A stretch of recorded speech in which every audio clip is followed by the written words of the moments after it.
Most people don't struggle because they lack intelligence. They struggle because their mind is noisy.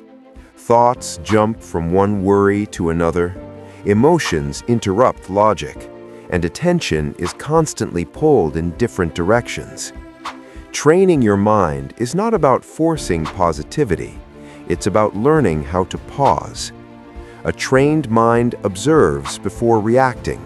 It creates space between what happens and how you respond. That space is where clarity lives. When your mind is untrained, every emotion feels urgent. Anger demands action. Fear demands escape.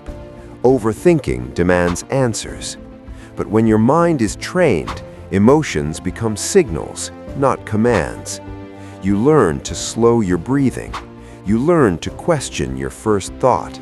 You learn to sit with discomfort instead of running from it. Clarity doesn't arrive through motivation. It arrives through repetition.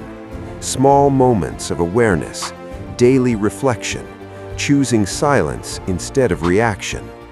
A calm mind sees patterns others miss. It recognizes manipulation. It makes better decisions under pressure. Training your mind is a skill, and like any skill, it improves with practice. You don't control the world around you, but you can train the mind that responds to it. And that is real power.